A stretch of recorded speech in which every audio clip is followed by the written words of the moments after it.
Hey, my name is Tim Buell. I'm a drummer living here in Nashville, Tennessee, and over the last decade, I've made a living touring with artists all over the world and recording drums from my home studio here and other Nashville-based studios. And over my years of playing, I've discovered a couple of drum beats that I think just keep coming up time and time again. So I wanted to give you 10 drum beats that, whether you're a beginner or you've been drumming for a while, these are worth learning because they're gonna come up time and time again, and they're beats that you'll hear across a ton of different genres, and they're just really useful to have at your disposal in your vocabulary as a drummer. And let's start with the first beat, a groove I like to call the AC/DC groove.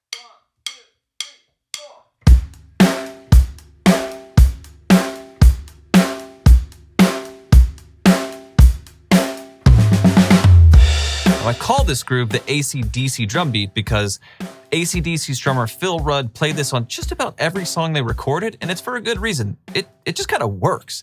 It sounds great, and you don't just hear it in rock and roll, you also hear it in pop, and country, and a ton of different genres. Now this groove consists of eighth notes on the hi-hat, kick drum on 1 and 3, snare drum on 2 and 4. So we count this measure, it's in 4/4 time, and we count this measure as 1, 2, 3, 4, and the hi-hat will be playing eighth notes, and we're going to count those as 1 and 2 and 3 and 4 and then we play our kick drum on 1 and 3 and our snare drum on 2 and 4. The snare drum is on the backbeat, and what that means is it's a centerpiece of the groove. You'll find the backbeat is really important in rock and country and pop and a lot of genres, and it's really important with the backbeat to play it nice and strong, not timid, and try to shoot for having every backbeat that you hit sound as consistent as possible. You don't want each backbeat sounding different. You also want to make sure that you're playing the drum set nice and balanced. Don't play the cymbals too loud, and make sure that kick and snare are balanced and kind of, they're a firm foundation for the cymbals to dance on top of. So let's hear these at a couple different tempos.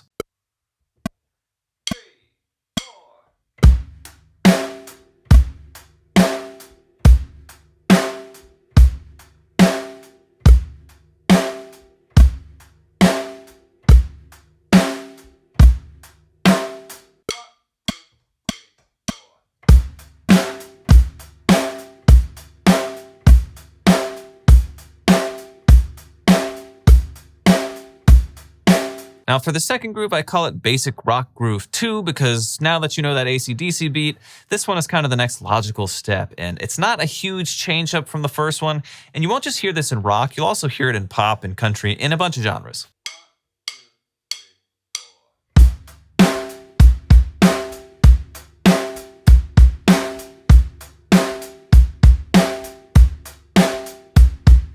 Now this is a very similar groove to the first one. All we're doing is adding one kick drum note, and that kick drum note goes on the and of beat 3.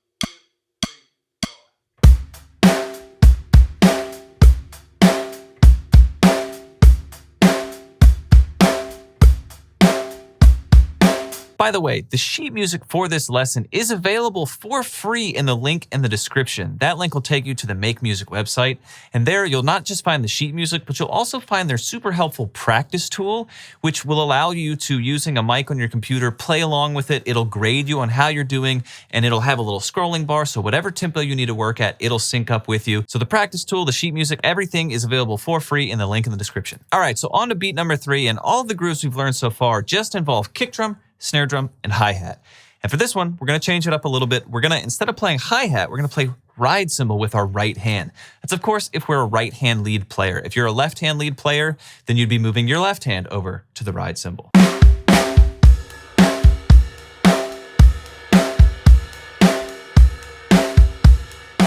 Now this beat is really similar to beats 1 and 2. All we're doing is, instead of like in beat 2, when we added a kick drum on the and of beat 3, we're actually just gonna move that kick drum note over to the and of beat 2. And this is a groove that I feel like I hear the most in modern country music, but you can find it all over the place.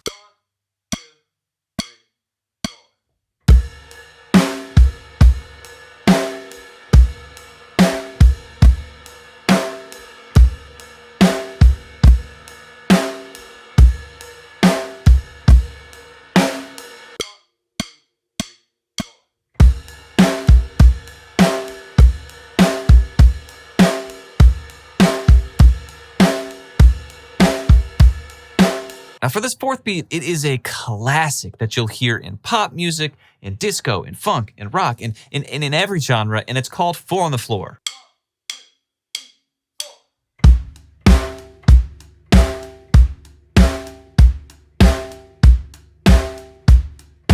This groove is back to the hi-hats instead of the ride cymbal. We're playing eighth notes there. We're playing a backbeat on beats 2 and 4. And what we're doing with the kick drum is we're playing kick drum on 1, 2, 3, and 4. So on all the quarter notes. That's actually why you call it 4 on the floor, because you're playing 4 notes with the kick drum. Do you get it? So here's 4 on the floor at a couple different tempos.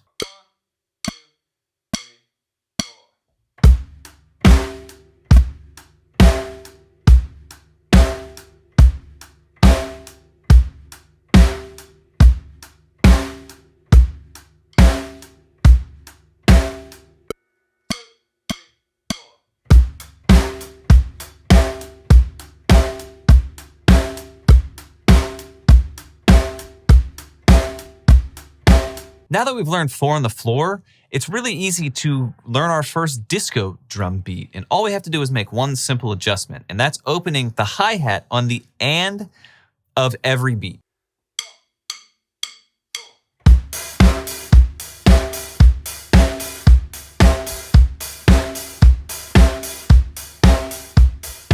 So this is the exact same groove as the last one, as 4 on the floor. All we're doing is opening the hi-hat on the ands of 1, 2, 3, and 4. So 1 and 2 and 3 and 4 and a tip for opening the hi-hat. A lot of people want to open the hi-hats really, really far. And I lift the hi-hat up just a tiny bit and let those cymbals sizzle together. And then I make sure to close the hi-hat on the quarter notes. And that way there's not kind of a weird closing the hi-hat before we get to the next quarter note. That'll just kind of make the groove sound more cluttered. So here's a disco beat at a couple different tempos.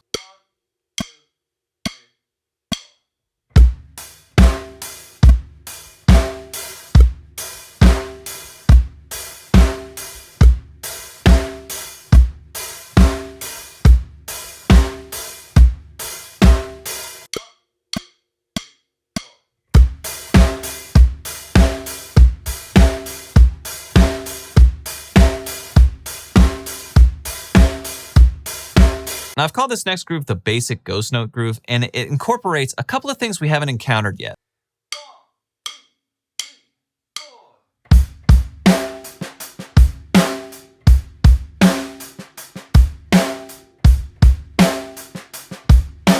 So the first thing that this drum beat presents that we haven't encountered yet is it has syncopation, which means you're playing some notes on the weak beats in the measure.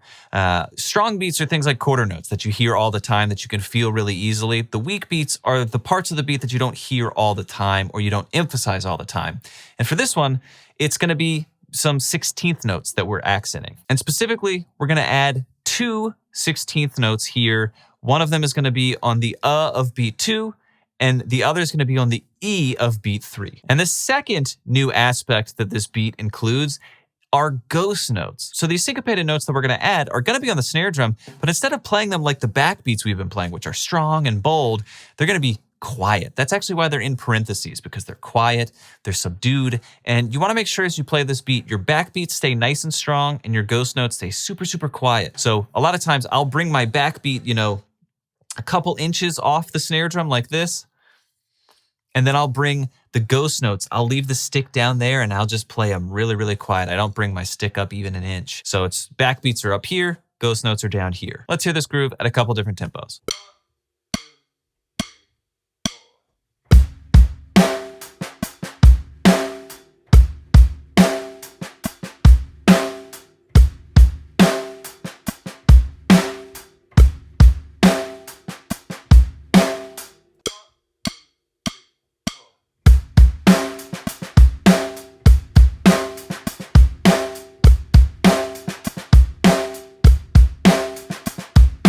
Now that we've got 16ths under our belt, let's go ahead and add some more. And this time they're going to be all on the hi-hat for this groove I like to call the 16th note hi-hat groove.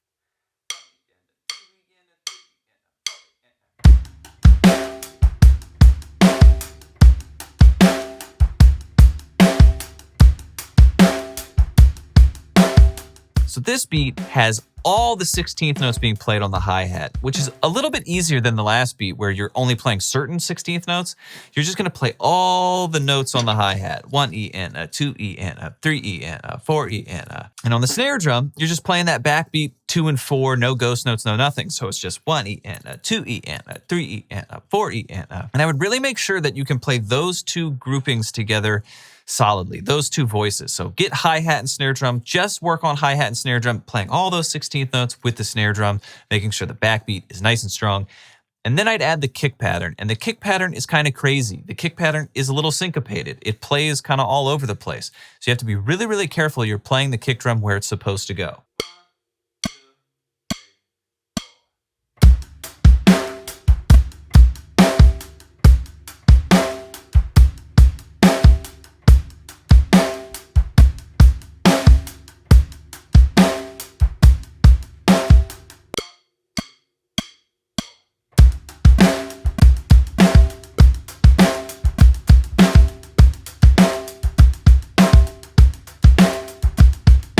For this next beat, most of the grooves we've learned so far are, center around kind of pop music and rock music and country music. And I want to give you a beat that's actually would be considered like a world rhythms beat. I think it's important as a drummer to add these to your, toolkit because sure, you might just be a rock drummer or something like that, but if you ever sign up for your school jazz band or if you're just gigging around town, it can be really helpful to have just the basic kind of world grooves under your belt so that you can play any genre when anyone needs you to.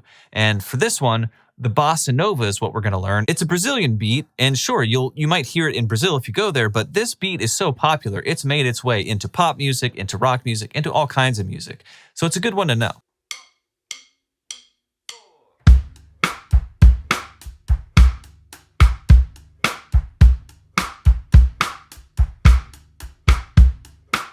Bossa nova kind of comes from the Brazilian music genre, and it came over to America in the 1950s. It's a fusion of the genres samba and jazz, and it really centers around this rhythmic part called the clave, which traditionally in Brazilian music was played with claves, two kind of wooden sticks that you hit together. But for our purposes, we're going to be playing this clave rhythm as the cross stick on the snare drum, which means we're going to lay our hand flat on the snare drum. I like to flip my stick around so that the butt is kind of facing out. And you're going to keep your palm on the snare drum, and you're just going to kind of hit the snare drum on the rim. So the way I'd tackle learning this groove is, again, I would isolate the kick drum and the hi-hat. The hi-hat's playing eighth notes. The kick drum is playing kind of a samba foot pattern. Do, do, do, do, do, do, do, do, do. And the hi-hat's kind of trucking along on eighth notes, so I'd really make sure you can play hi-hat and kick drum together.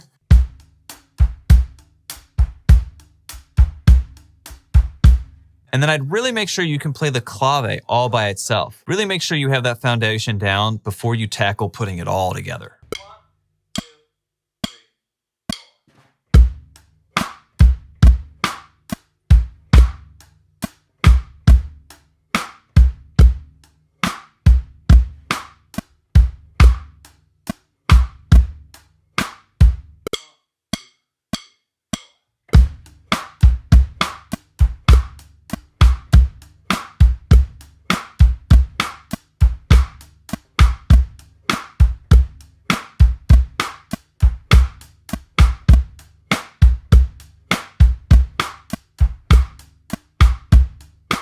The bossa nova kind of gets us out of just simply pop, rock, country music. We're into world rhythms. And another genre I want to expose you to is funk music, because it's a huge genre with a ton of legendary artists. As well, it has a lot of crossover in pop music and a bunch of other things.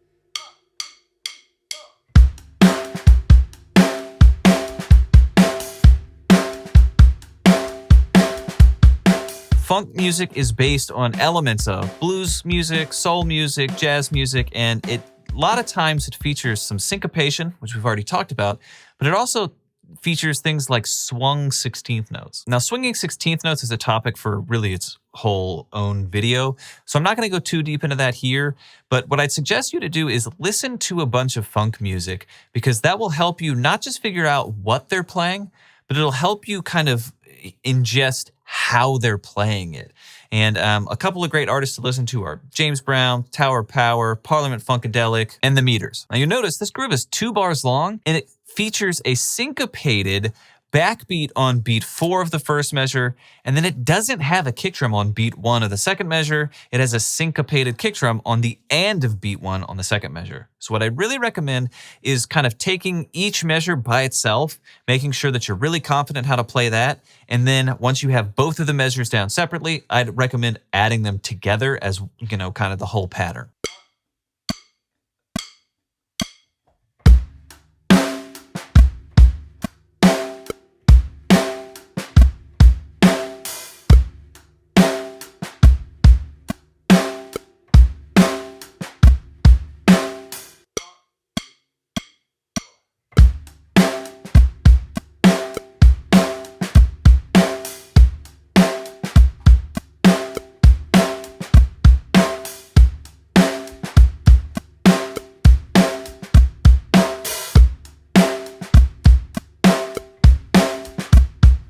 And to close out these 10 grooves, I think every drummer should know, we're going to get out of the world of 4/4 time signatures. All of these beats that we've learned so far have been in 4/4 time, which means each measure has 4 quarter notes. And we're going to move to another really common time signature, 6/8.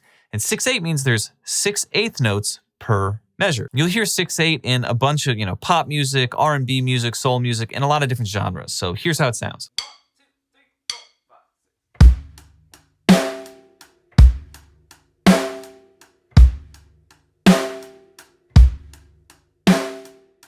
6/8 means there's 6/8 notes in a measure, and you feel it as 2 groups of 3 notes. Because of that, for this groove, we've put a kick drum on beat 1 to accent that first group of 3, and then a snare drum on beat 4 to accent that second group of 3. So it gives you a 1, 2, 3, 4, 5, 6, 1, 2, 3, 4, 5, 6.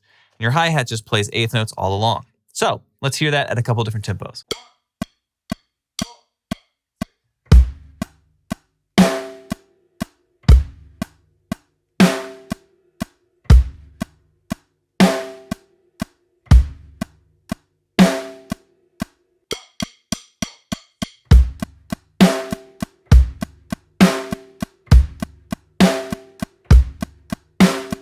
Thank you so much for watching. Put below in the comments if you think we left out something that beginners should know, or if you have questions or other grooves that you want to see broken down. I'd love to hear from you. Thanks so much for watching. Visit the description below, click on that link, and you'll get the sheet music for this lesson, as well as some helpful practice tools. Thanks for watching. We'll see you in the next one.